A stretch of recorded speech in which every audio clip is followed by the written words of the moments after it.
Good morning, good afternoon, good evening, wherever you are, wherever you're watching from. Welcome back to this video. Today we're going to be talking about your rights as an undocumented immigrant. Oh man, this view never gets old. It's so peaceful out here. It's right now it's what time? It's 8 a.m. Oh, it is so peaceful and so nice. Anyway, like I said, we're going to be discussing your rights as an undocumented immigrant. In the previous videos, I said something about knowing the laws that govern you so that you don't get yourself into problems, and also police cannot take advantage, because at most times immigration police, they count on your ignorance and your fear to make their job easier. Now you have rights as an undocumented immigrant, and while they're not like the ones of a US citizen or a permanent resident, they're still enough to protect you. And on top of that, you also have the US Constitution, and as long as you act like you belong, then no one can really question you about anything. Now, talking about the US Constitution, there are two amendments that are going to be most practical to an immigrant who's not documented: the Fourth and the Fifth Amendments. Now, the Fourth Amendment is the one which protects you from unreasonable search and seizure of your property and your person. And the Fifth Amendment is the one which protects you from incriminating yourself. You know, the right to remain silent. Whenever you hear someone saying, "I plead the Fifth," that's what they meant.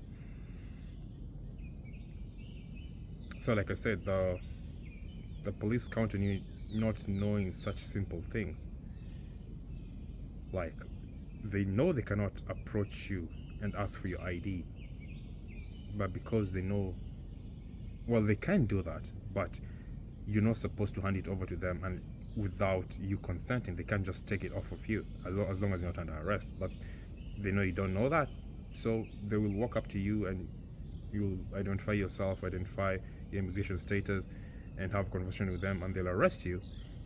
And even if you say that they took advantage of you, they'll just claim any inappropriate behavior as you consenting, because as long as they did not force you, then they'll get away with it.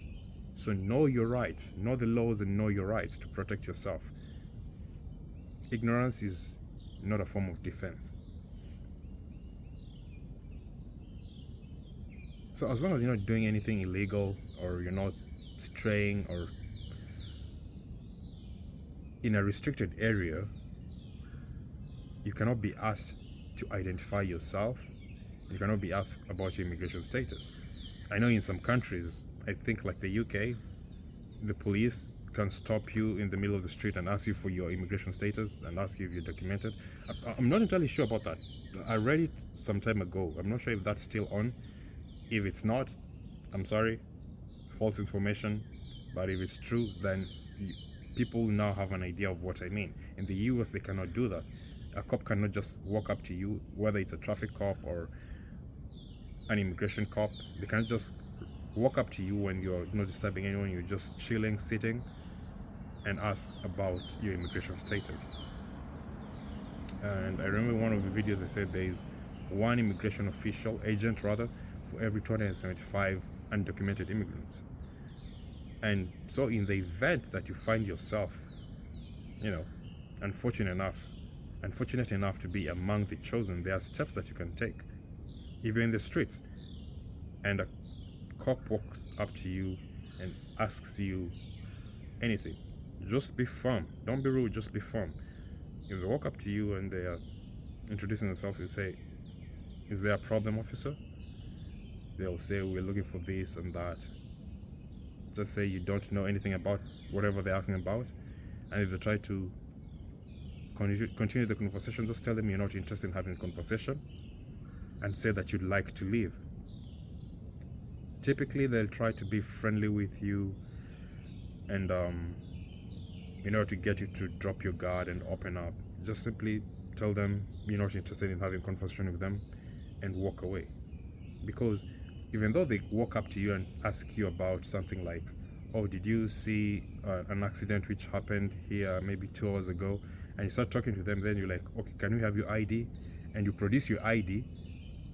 You have given that ID by yourself. So if they ask you about an accident or whatever it is, just say you don't know anything about it, or you're not interested in having a conversation with them, and say that you'd like to leave, or you'd like them to leave you alone. Like I said, ignore the friendliness. If they are insisting to have the conversation, then politely ask to remove your phone out of your pocket, if it's in your pocket, so that you can record. In most times when they hear that, they will leave you alone. If you're at home, don't open the door. If you hear the knock on the door, you go and check in your peepholes, and all American doors have peepholes, and you see the police, ask them who it is. They'll respond that it's the police and they'd like to speak to you, something like that, or they'll tell you what they're looking for. Tell them you're not interested in having a conversation with them. If they insist, ask them if they have a warrant to come to your house. If they have a warrant, you can tell them to slip it under the door, or you can open the door just a little bit for them to hand over the warrant. Don't talk to them still. Read through the warrant and check what it is that it says. Now, warrants are very specific. They will say maybe they're there to look for a certain person or to search for a certain thing. Warrants are not usually open-ended like that, unless it's a big crime which is going on. Warrants are usually specific to certain places and to certain things. So if the warrant is valid, and it has to be signed by a judge in order for it to be valid. Sometimes they come with warrants which have been signed by top immigration officials. Those are not valid. You can deny them entry into your house. But as long as it's signed by a judge, you can open the door. Because if you don't open the door, they have the right to kick it in. When it's a warrant which has been signed by a judge, they can kick in your door. And sometimes they come with SWAT to help them do that. And SWAT they don't mess around. They get the job done.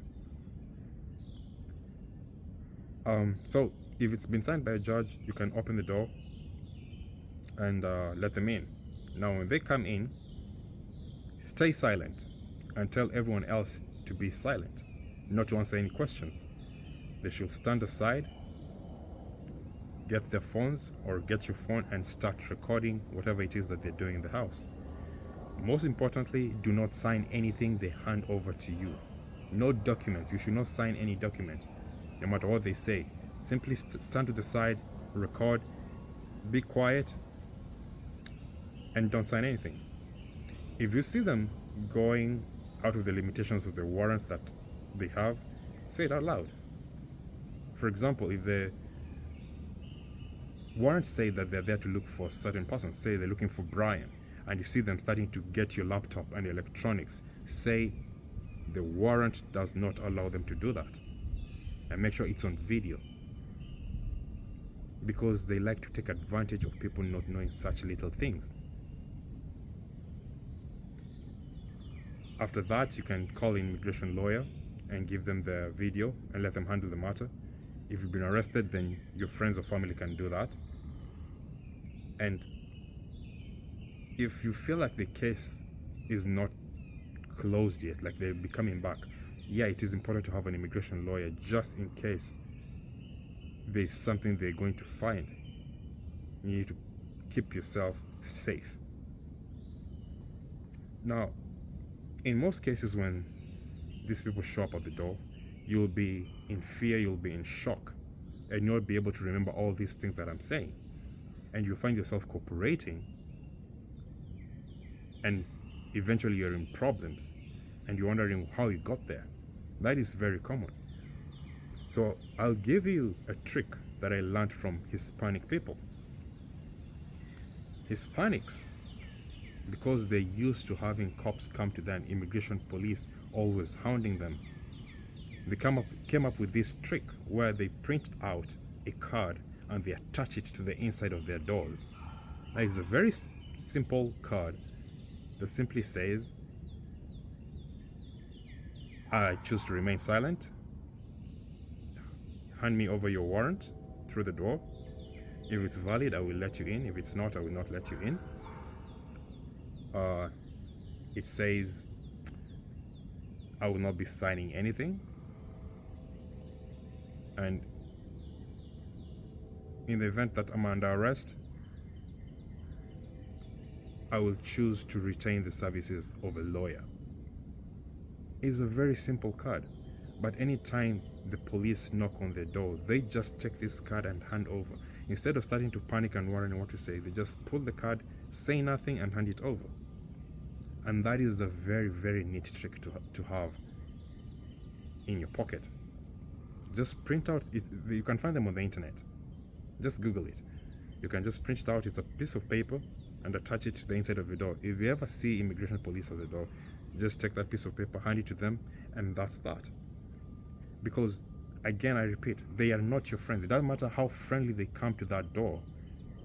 They're there to do their job. And if you drop your guard, they will take full advantage.